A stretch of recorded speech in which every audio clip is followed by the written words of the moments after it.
Good morning ninth class बच्चों। हम पद्य खंड के चैप्टर फर्स्ट कबीर की साखियाँ पढ़ रहे थे। साखियों में कबीरदास जी निर्गुण भक्ति धारा के संत कवि हैं। वह ईश्वर में विश्वास करते हैं लेकिन उसके निराकार रूप की पूजा करते हैं। वह न तो अल्लाह को मानते हैं न ही राम कृष्ण को मानते हैं। उसी में हम ये चौथे वाला उनकी साखी देखेंगे। पखा पखी के कारणे सब जग रहा बुलान, निरपख होई के हरि भजे सोई संत सुजान। कबीरदास जी कह रहे हैं कि वर्तमान समय का मनुष्य ये अपने धर्म के पक्ष और विपक्ष के कारण आपस में ही दंगा कर रहा है, आपस में ही लड़ाई झगड़े कर रहा है।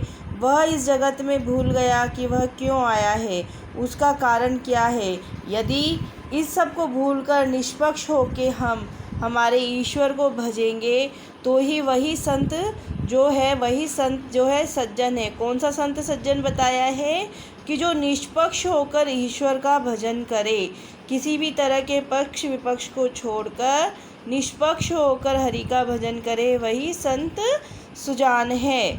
सेकंड है हिंदू मुआ राम कही, मुसलमान खुदाई, कहे कबीर सो जीवता, जो दूह के निकटी न जाई। अब वो कबीरदास जी क्या कह रहे हैं, इसमें भी वो यही कह रहे हैं कि हिंदू क्या है, हिंदू राम राम करता हुआ चला गया और मुसलमान खुदा खुदा अल्लाह अल्लाह करता हुआ चला गया। दोनों ही अपने अपने धर्म को ईश्वर को मानते हैं, लेकिन दोनों क्या है, दोनों एक दूसरे के कट्टर दुश्मन हैं। और दोनों क्या कर रहे हैं कि दोनों जो है जो उनका सच्चा मनुष्य का जो धर्म है उसे छोड़ दिया।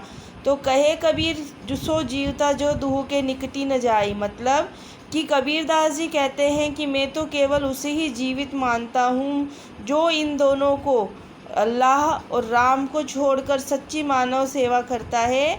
वही मनुष्य मेरी नज़रों में जीवित है, बाकी तो सभी मेरे लिए मुर्दे के समान हैं। नेक्स्ट है काबा फिरी काशी भया, राम ही भया रहीम, मोट चून मैदा भया, बैठी कबीरा जी। काबा फिरी काशी भया, राम ही भया रहीम। कबीरदास जी कह रहे हैं कि जिस दिन मनुष्य के मन का ईश्वर का भेद खत्म हो जाएगा, उस दिन काबा जो है काशी में, मतलब काबा और काशी एक हो जाएगा, हिंदू मुसलमान एक हो जाएंगे, राम रहीम एक हो जाएंगे। ठीक है, उस दिन कबीरा क्या है, उस दिन कबीर सच्चे मायने में मानेगा कि विश्व में मनुष्य मानवता धर्म स्थापित हो गया है। काबा फिरी काशी भया, राम ही भया रहीम, मोट चून मैदा भया, बैठी कबीरा जी। मतलब कि सारा भेदभाव समाप्त हो गया है, सब एक समान हो गए हैं। इसलिए जिस दिन ऐसा समाज आ जाएगा उस दिन कबीरदास जी अपने जीवन को कुशल सम मानेंगे। फिर लास्ट है हमारा ऊंचे कुल का जन्मिया, जे करनी ऊंच न होई, सुबरन कलश सुरा भरा, साधु निंदा सोई। मतलब कि केवल मनुष्य का जन्म ऊंचे कुल में होने से कुछ नहीं होता है, उसके कर्म भी ऊंचे होने चाहिए। ठीक है, अगर मनुष्य ऊंचे कुल में जन्म ले लिया लेकिन उसके काम नीचे गंदे काम करता है तो उसकी कहीं पे भी क्या है, तारीफ नहीं होगी, सब जगह उसकी बुराई होगी।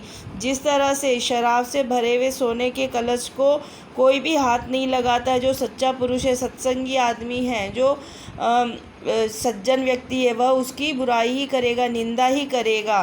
ठीक है, उसी तरह से ऊंचे कुल में जन्म लेने से कुछ नहीं होता है, हमें हमारे कर्म भी ऊंचे करने चाहिए।